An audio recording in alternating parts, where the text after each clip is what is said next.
Hi, Jewish Moms. So I'm really excited today to be here with an old friend, Noga Hullman, who is a parenting expert and published author. Unfortunately, now only in Hebrew, but I'm hoping as soon in English as well that her book will be translated. And Noga and I are old. I've known her since before she became a mother. Noga Hullman is the author of the Hebrew book, Drink Your Coffee While It's Hot, the guide to the real work of parenting. Through her parenting consultations and her appearances in the media, she helps mothers to experience dramatic shifts in their parenting and in life through their parenting challenges, while providing them with the skills to solve their own parenting issues. Her 7 children have not decided whether she herself is the good fairy or the roaring lion. She hopes that when they grow up, they will understand. Okay, Bezat Hashem. So, Noga, I just want to say I have like a personal comment.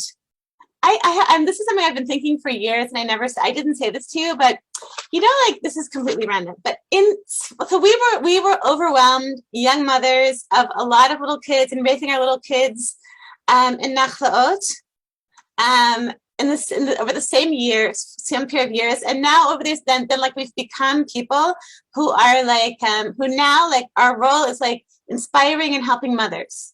Okay. And I feel like it's not only you, also your sister. Many people, probably people who are listening don't know that you are the sister of Yikrat Friedman, who is like the right-hand woman and the editor of Rabbinit Yemima Mizrahi. I think she also like discovered her. Okay. She helped with that, yeah.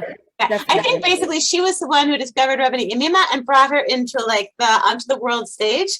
So basically she also is like part of like inspiring moms and inspiring women. And I feel like maybe it's like in Sfat, like at the time in the 16th century, there were like the time of the Kabbalists, like the Rizal and all those people.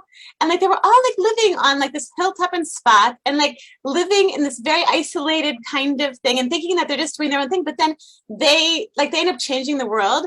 And we in our own small way, like we were like these overwhelmed young moms, me, you, Yikrat, and probably other people who I'm not thinking of right now, who then ended up becoming people who like out of our overwhelmedness ended up inspiring a lot of other women. So that's just my own ridiculous comparison, but so I want to hear about you, Noga. Like I was reading yesterday the beginning of your book. It's really, really interesting. I can't wait until it's in English, so that I'm definitely going to be telling you Jewish moms that when it comes out in English. It's really, really special and very personal and very genuine. So can you tell us about like a little bit about your personal journey that led you to be like the parenting consultant that you are today? Yeah, well, thank you for the introduction. I think all these things that you mentioned are absolutely part of my journey. A person likes to think they're self-made, and you listen to things online today. Oh, this self-made coach, this self-made nutritional coach, this self-made whatever. And the truth is that nobody is self-made. And the earlier you get to the realization that you owe so many people, so I'm going to cry.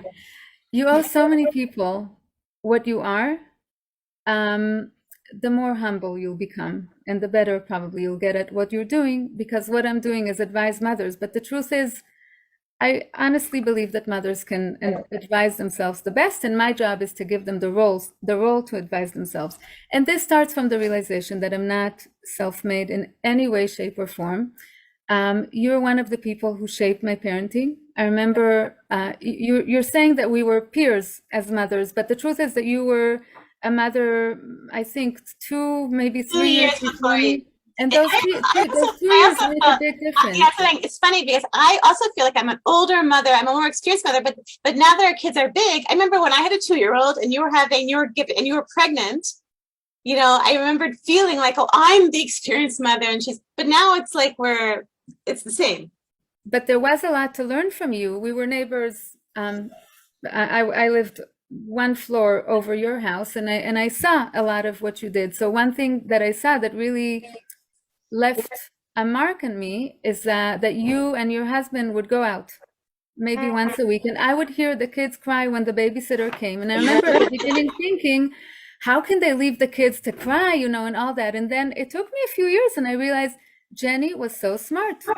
Jenny put her couplehood not before her parenting, not after her parenting, after the kids go to sleep when we're exhausted and we can go out at midnight to a coffee shop. No, you put it at the same time as your parenting. So the kids cried for a few minutes every week. That's okay.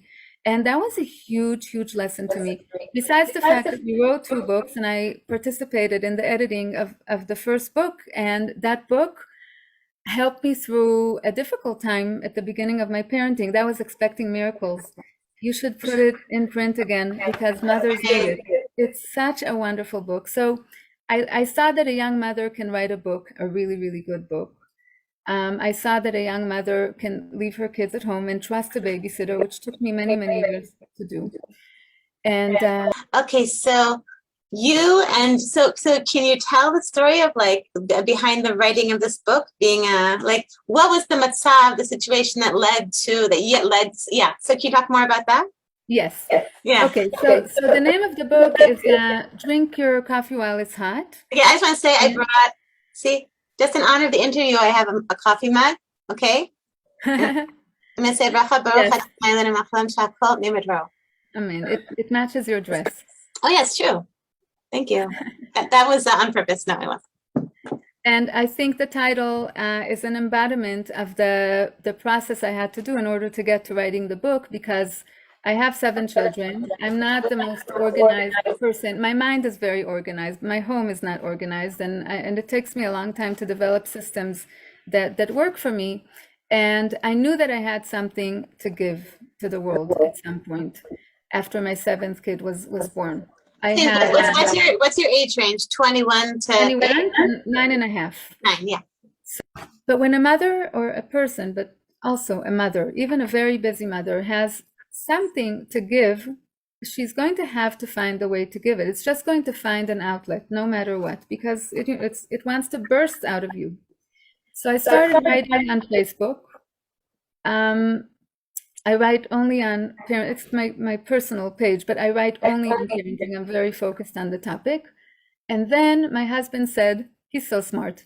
He said, why don't you start answering questions on Facebook? Tell mothers that they can send you questions and you'll answer them. I said, okay, that sounds challenging. And I started doing it.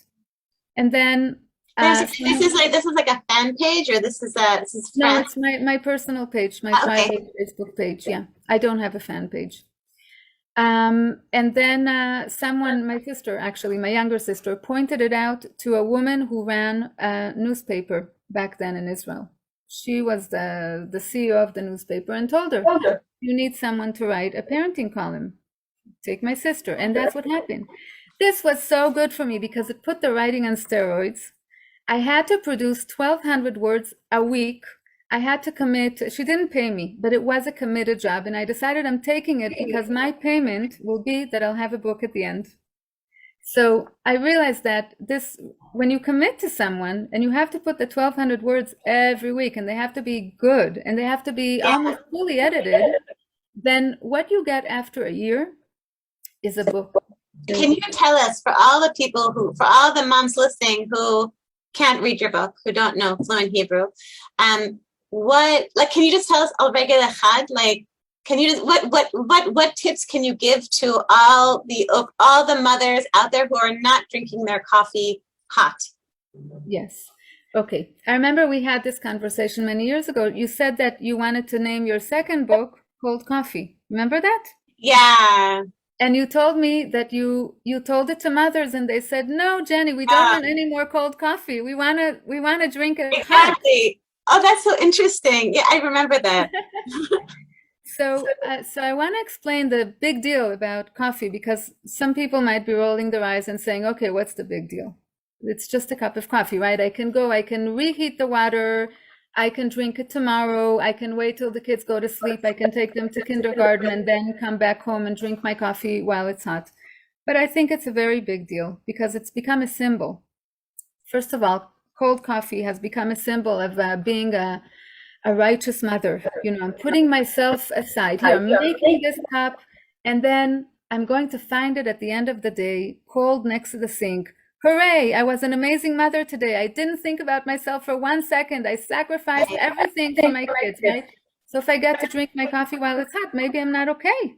Maybe I'm not there for them while I do it, right? Maybe I'm putting too much focus on myself, and it's not right to do that. And I'm saying, no, all of this parenting is about teaching us many, many lessons. But one of those lessons is that life happens alongside a lot of other things. It's not an isolated thing to parent, just like it shouldn't be an isolated thing, a thing to, I don't know, to sit down and read a book, or to be good to your husband. You can't wait for your kids to go to sleep or to get married for you to pay attention to your husband, right? And you need to learn how to go out with him as the kids are growing up, as they're crying while the babysitter is taking over. It's the same thing with your cup of coffee. Your cup of coffee is like a little capsule of rest in the middle of the day. If you work in an office, there's a built-in coffee break. And it's part of your your rights as a worker in the place to take a break, to chillax, to socialize with your peers, and then you continue on. This is not a long thing. This is 10 minutes out of 4 hours of work. Why not have it as a mother? If the home is my workplace, or even if I work somewhere else, but all of the afternoon I'm at home, then that's my workplace for the afternoon. I should also get whatever it is that I call a coffee break. It can be a tea break, it can be a reading break, whatever it is. I need to make sure that I get that break. Also, if I don't make sure, nobody's going to give it to me, right? I have to take it for myself. So, so it's a symbol. This cold coffee or the hot coffee is a symbol of, do I know, did I figure out how to do my thing, the thing that makes me feel good, the thing that gives me peace of mind as the kids are growing up, or am I still waiting for them to get married or to go to sleep? Yeah.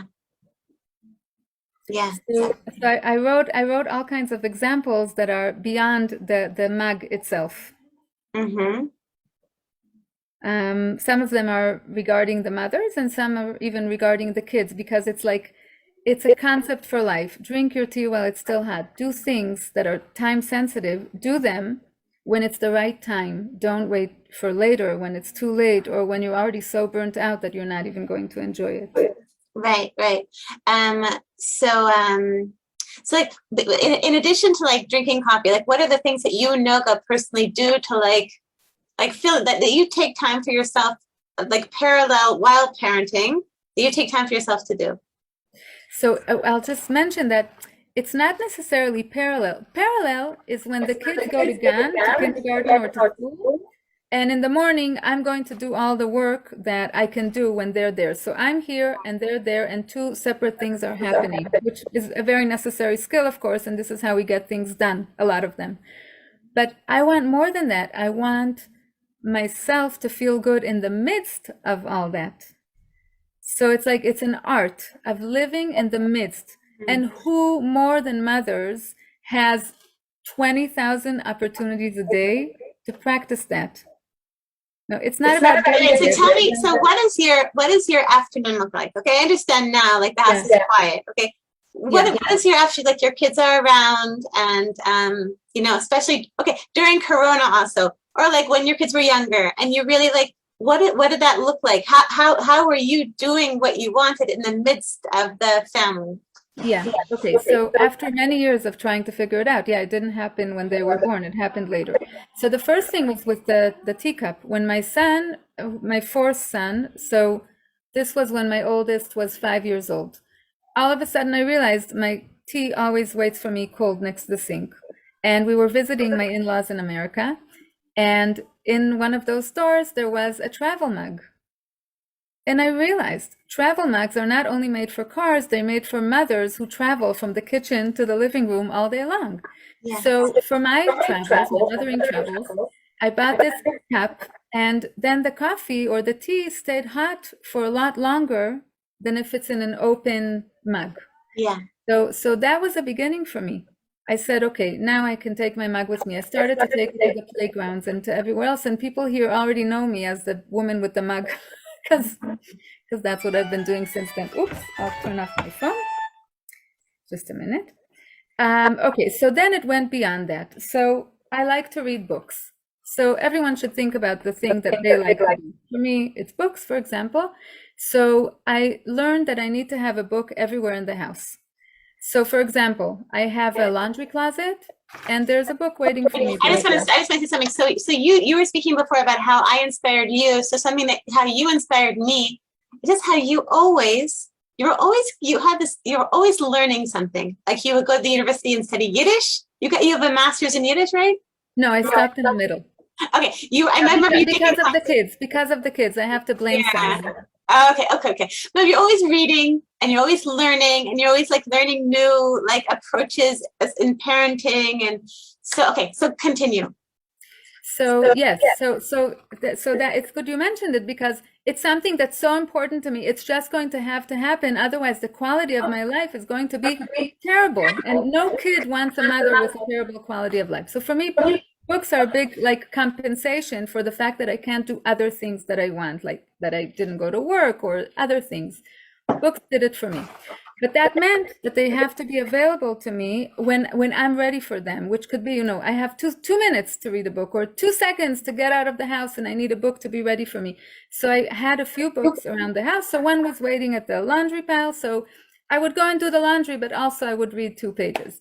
One waiting at the dining room table. If the kids finished eating, this is different. I say you had a different book at the laundry, a different book at the dining room table. Yeah. Yeah, it might not work for everyone, but people who like reading understand this. I had books next to my bed so that if I have energy before I go to sleep. Of course, when you're nursing, it's the perfect time, especially when it's your first child, but also when you're nursing, this is just the perfect time to read. And of course, when you go to a playground, unless it's a playground where you're going to meet half of your friends, if it's a playground where you don't know people or nobody happens to be there at the same time, you should have a book in your baby bag, in your stroller bag, because otherwise you'll be really sorry that you missed the opportunity. Yeah. So it was this kind of planning ahead for reading.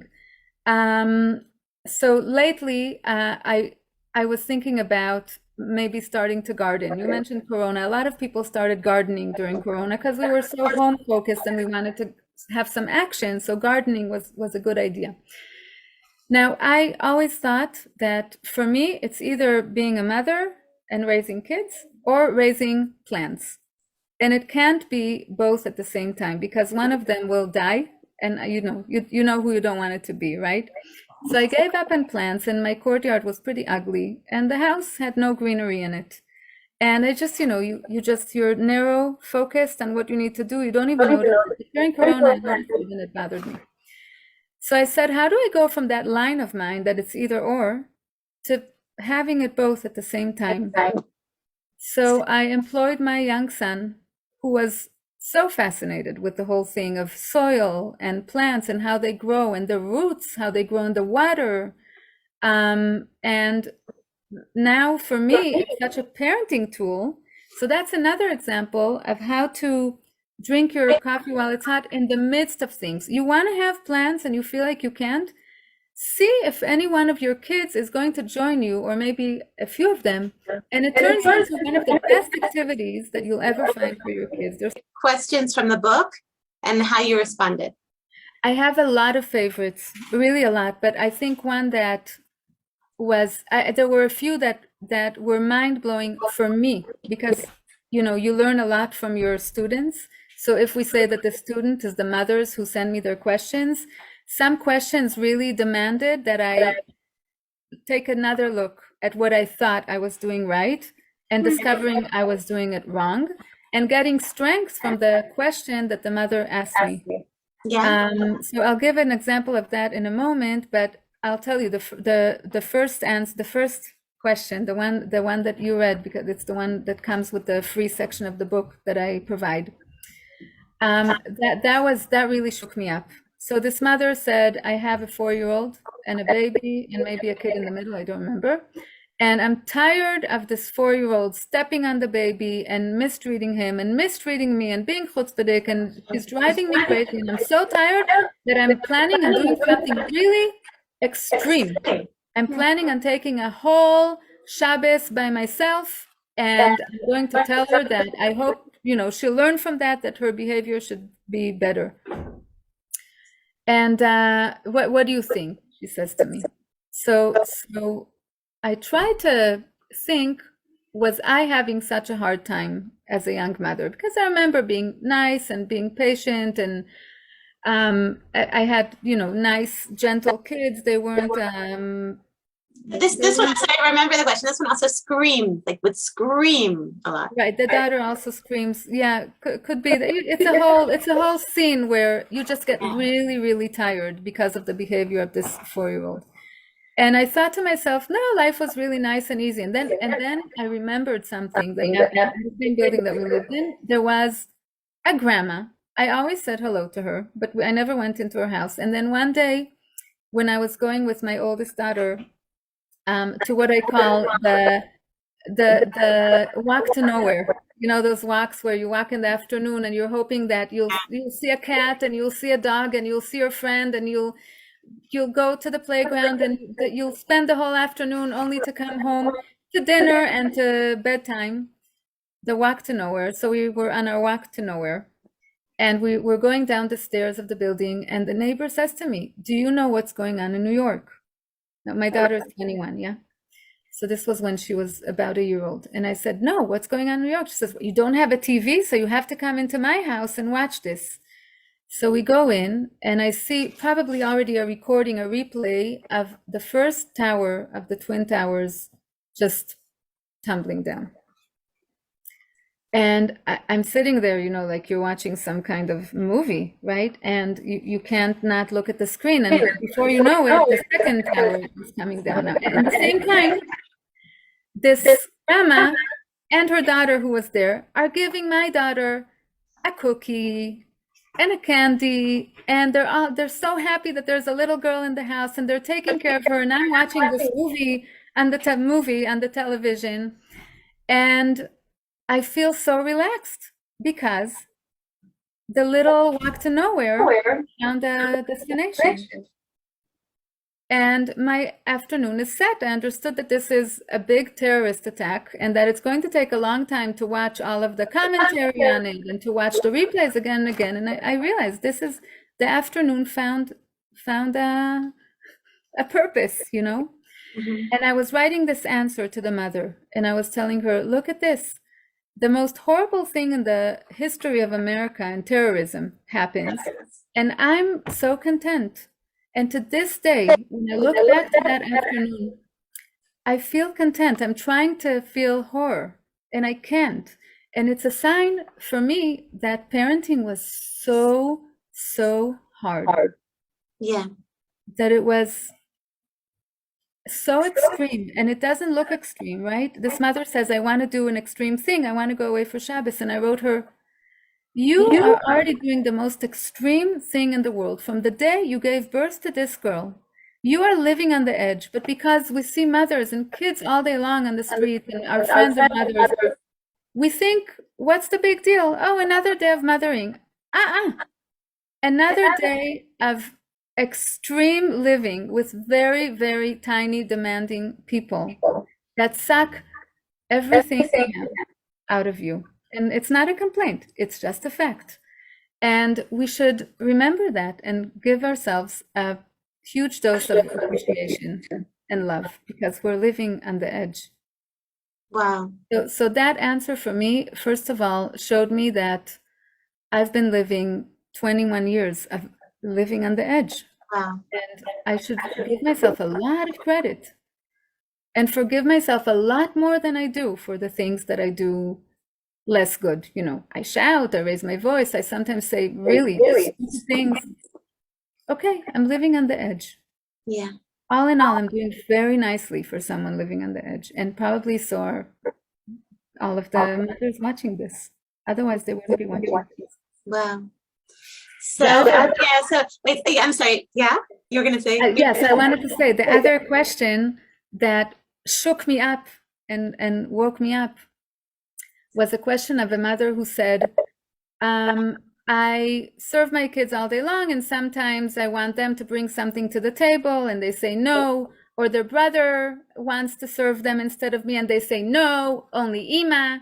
And maybe they're right, because I'm the Ima and I should be doing for them all day long. No, she says, no. And then she says, but I really need the help. I can't do it without them. So I thought to myself, yeah, you're the Ima. It's natural that you're doing and doing and doing. And then I thought, no, the stories my mother is telling me about her childhood are totally different. We are the new chapter in history. Up until now, kids were being very, very useful at home. And really, people couldn't do without their help. So maybe we have a problem that we think we don't need their help and that we gave up on their help and that we don't let them help also. So I went back to the stories of my mother's childhood, which proved that then people also had to work. Kids had to work when they were 12 and 13 and 14, and their money came to their parents. They didn't go and buy chocolate and iced coffee with it. And another thing was a sentence that I read about 8 years ago that stuck with me. And this woman's question brought it home for me for the first time. The sentence is this: our kids are financially useless and emotionally priceless. Wow. So our kids are useless, but emotionally priceless. I'm sorry, what is it that they're what are they useless for? They're financially, they're useless. Meaning right? they're financially useless. They don't bring us, we spend money on them. They never cash anything in return. Never. Yeah. They never give us, they never reciprocate to everything we put into them, money-wise and time-wise, but they're emotionally priceless. So because they're emotionally... How do you see that? I understand now, both of us have older daughters. It's nice hanging out, with our older daughters, but our older kids. But like when you have those little kids, how is that? Yeah. I was supposed to say yesterday, I delivered a meal. I have a friend who, Baruch Hashem, just had a baby girl. Maybe she's listening now. Okay. She has, I think, a 4-year-old, a 2-year-old, and this very, very little, I don't even think that she's a week old. And she's crying a lot. And it's very overwhelming. And so how for her, do you think that her kids are also emotionally priceless Yeah.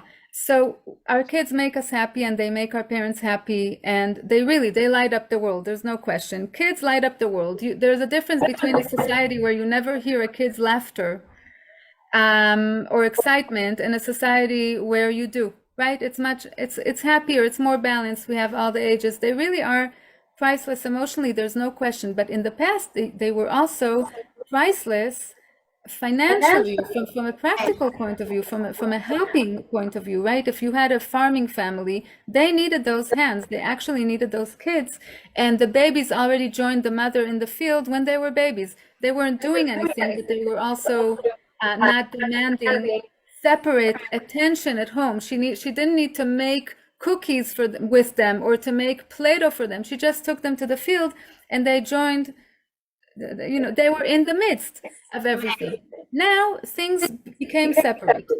It's as if our job is to make our children happy all day long, because if they're emotionally priceless, all we want from them is their happiness, right? So we're trying to create happy kids. And we think that part of creating happy kids is not showing them the ugly sides of life. What are the ugly sides of life? Washing the dishes is ugliness, right? It's dirty, it's wet, it's all the food from the meal before. I should be washing the dishes. My kid should be playing a video game or reading a book or playing with his friends. I should be doing the laundry while my kid is doing all these things that I bought for him and, again, spent money on so that he can keep himself busy in that way. The question that his mother asked me brought home to me the other part of that sentence, which was the conclusion of the woman who wrote that sentence. Her name is Jennifer Senior. She wrote the book All Joy, No Fun, a very, very good book about parenting. And she said, happiness should just be an outcome. It's not the main thing. The main thing is to create children who are productive and helpful and kind to other people. And the only way to do that is to get them involved in what we're doing. If we are serving lunch, and that's the the big jobs that are left in the Western world today, it's not the laundry, right? That's just a button. It's not even cooking so much, but there's the serving to do where you go to, Right. you hand it to your siblings, you put it down in front of your parents, have them do that. But insist on them doing that. Don't just give up on them saying, oh, he just should be happy. Mhm. No, he should be helpful. And then hopefully he'll also be happy because he'll feel like his help is so necessary and the world cannot function, or at least this family cannot function without this kid's help. And she really shook me up and made me look at my house and see where I'm, getting my kids off the hook, because I think it's just not nice to ask them to do this or that, or they should rest, they should rest. This rest is not good for them, all this rest, because they came here to bring meaning to the world. You can't rest all day long and bring meaning to the world. You also have to give something of yourself, and we have to give them these opportunities. So look around you. Whatever it is that's still left in your life that entails a little bit of work and creativity. So that could be help with cooking lunch. That could be even help with gardening, which we could say, oh, that's not necessary. But once you have plants, it is necessary to water them and to care for them. So make it necessary. Bring things home that will create necessities like that. For example, I started bringing, I will never buy slivered almonds again. I'll buy the almonds so that someone will have to sliver them. I won't buy peanuts that are out of their shell again. Now I buy only peanuts in their shell because I want my kids, A, to know where peanuts came from and to ask questions. They're very cute peanuts. They look like a little baby. B, I want them to sit there and do something with their fingers that's not a video game. And C, I want them to be helpful and to be proud of what they did, because then I tell them, thanks to you, I can now use the peanuts for cooking or for baking. So look around you, recreate situations that are real. Yeah. Once I brought these peanuts home, I honestly don't have other peanuts. I really do need someone to peel them.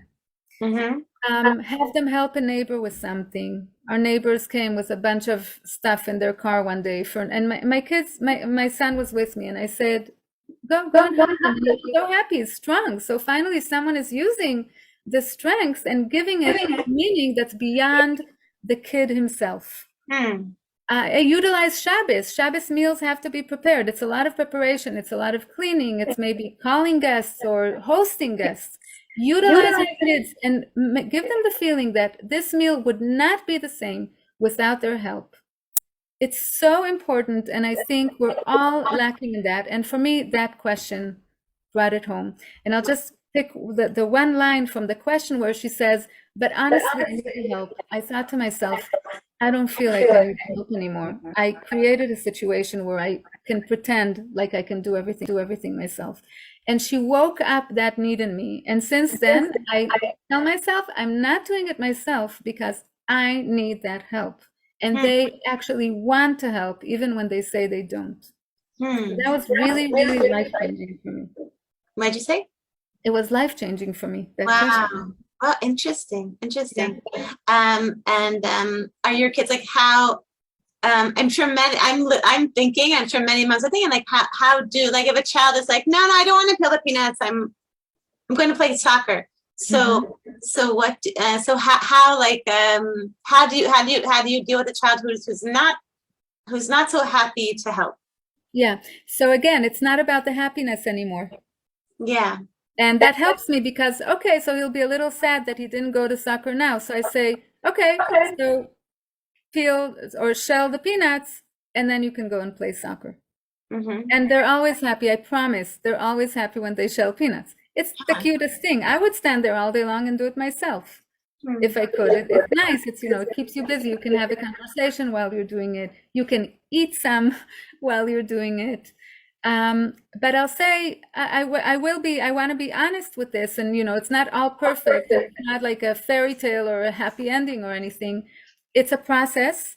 It's a process that I'm willing to, Bezrat Hashem, we'll all have grandchildren, and I'll be happy to be smarter with my grandchildren and start earlier. They'll come here and they'll have peanuts waiting for them to shell, and they'll have food ready for them to make.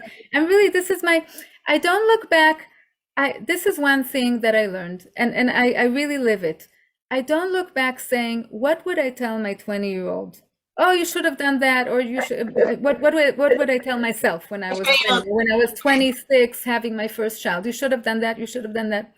I don't, because when I go event, what I did do, I realized that there was no way in the world that I could have done it differently with my emotional state then, with my physical state then, with my state of knowledge. And I don't want to have known more, because if I knew more, there would have been things that I wouldn't have done because I would be smart. Like maybe I wouldn't have 7 kids if I knew more, right? Because if I really realized what kind of a mess and a chaos it is, maybe I wouldn't have had. No, I don't want to have known more when I was 20. I wanted, or 26 in my case, I wanted exactly the way it was. Everything I know today, I'm happy to tell my children. I'm happy to implement changes, if I can in the house. It doesn't work with all the kids. An 18-year-old doesn't jump to shell peanuts like a 9-year-old does. Okay. An 18-year-old, if I created lazy ways, she will already have to work on them herself. I'm not going to be the one changing them for her. I can make a change in my little kid. Yes, so I see myself as a grandmother applying a lot of the things that I didn't do for my kids. I try with all my might to use all this new knowledge with the kids who are responding to it, but I don't beat myself up for what didn't happen. Right. It's okay. It's exactly the way it was supposed to be. So we have like 5 more minutes. Okay. I wanted to ask you, okay, so for my friend or for any mother out there who is just so like this, the one I mentioned with the 4-year-old, 2-year-old, and the newborn baby, or mothers with a lot of little kids, really feeling like overwhelmed, no time for themselves, just barely managing. So what, what tips, what practical tips would you give for her?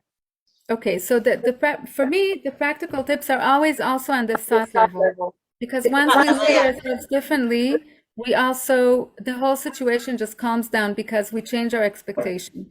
So on the thought level, what I want to say, and this is, in my opinion, it's the real work of mothering. Yeah. It's to understand that every time a child is born, 2 kids are born. This is a quote from an Israeli screenwriter. So I take it one step forward. Every time a kid is born, 2 mothers are also born. So here's what he said. The 2 kids who are born, one of them is the real kid, this baby that you have sitting on you now.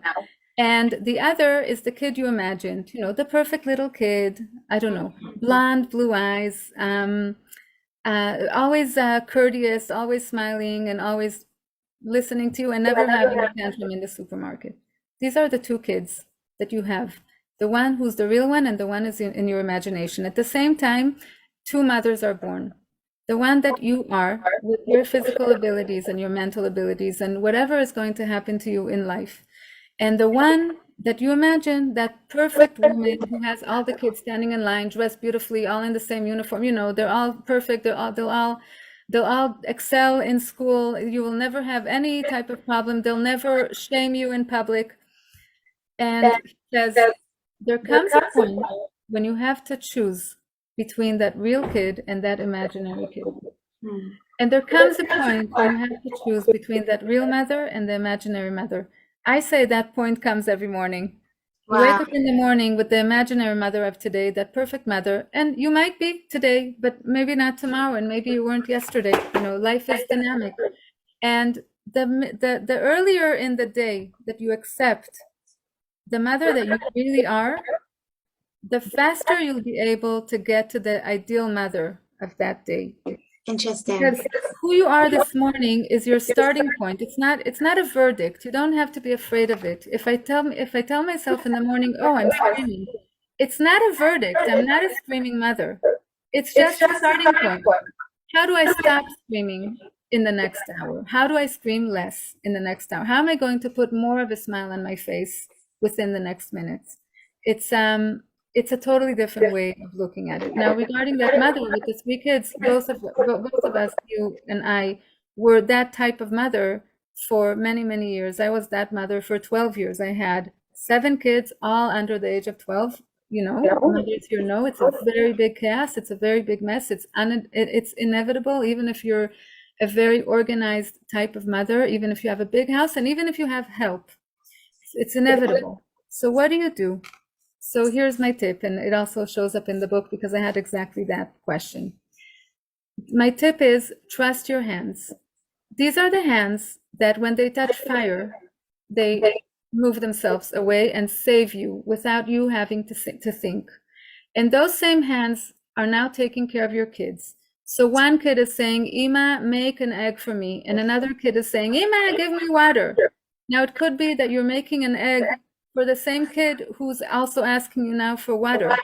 So it doesn't look nice when you have to slip the egg before you give him water and he's begging. What, a child should beg his mother for water? What kind of a world is that?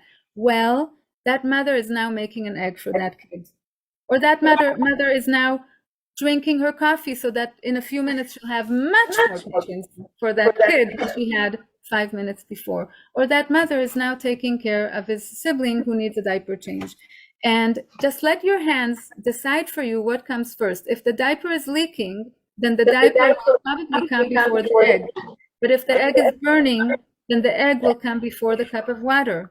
And if the kid has been asking you for water for an hour, then the leaking diaper will wait, and now you'll give him water. And if you were planning on drinking your coffee now, but someone fell and bumped his head, God forbid, then the coffee will wait for next hour. Just don't skip it, but for next hour. So trust it. Trust. You have 2 hands here. They're much more automatic than you, and they have their own intelligence in them. This is not about heart. This is not about meditation. This is not about some amazing mental focus. It's just these 2 things that have been saving you your whole life and doing things in a certain order. They take you to the bathroom to floss at night and to brush teeth. Trust them. They'll take you to make an egg when it's time. They'll take you to change a diaper or to play a game or to sing a song or to read a book for the kids when it's time. And the whole time you're there, if you think to yourself that you're not doing anything, your husband comes home, what did you do today? Just because he's nice, not because he's putting you on the spot. And you're saying, oh, I did nothing today. What a spent day. These spent days are the world for your kids. And you're their mother. Who else is going to do it for them? Unless you assign someone else. But you're there. You're doing it for them. And that being there in the zone, being there yesterday, and being there tomorrow, and being there today with the screaming and the feeling that nothing is moving ahead and nothing is happening, that's your huge chesed to your family. This is it, nothing else. If you've done nothing else, you've done your chesed. Well, I love this idea of just I love this idea of trust your hands, like just being in the zone. It's not a wasted day. You just being, because you can look back on your day and say, what did I do? Or we can look back on our past 20 years. Noga and I, the 2 of us, and say, what have we done? It's like that being, like the chesed that we've done by being in this zone, by being in the mother zone. I love this idea of trusting your hands.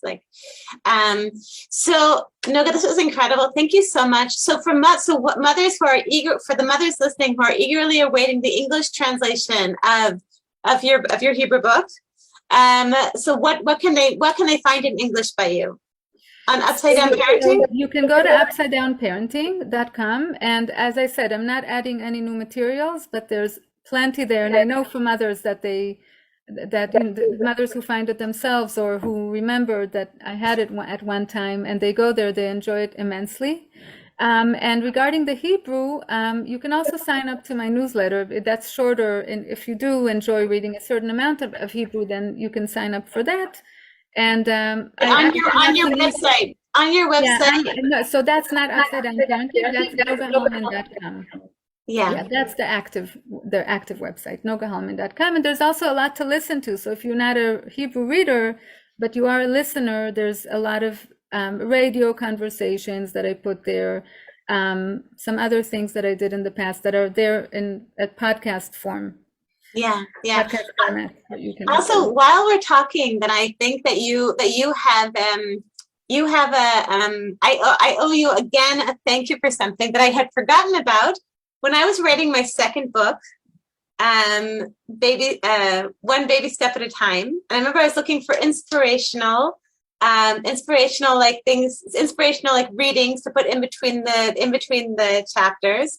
And I came over to you and you said, oh, and you had this whole folder of like little inspirational things you had found. I remember, I think you told me about Rebbetzin Nehama Greisman, right? You gave me her Yeah, book or whatever. I went yeah. into reading all of her books. And I remember, so you had this folder, and that folder of all your cutout inspirational quotes became the inspirational I think I called them like inspirational tidbits. I don't remember what I called them, between the chapters. So that was Noga. So I'm sure I thanked you for the acknowledgements, but I'm thanking you just for Jewish moms to know this is her. Noga, thank you so much, and Mazel Thank Tov you, again. Jenny. Mazel Tov again to Adel. So she should continue, B'ezrat Hashem, to continue inspiring and sharing your wisdom. It really is remarkable, like to see, like you do have so much to give the world, so much light. I'm so happy to see you like giving it to your kids and to your family, to your husband, and to so many parents. Thank you so much. This was a real pleasure. Yeah, thank you. So thanks for joining us.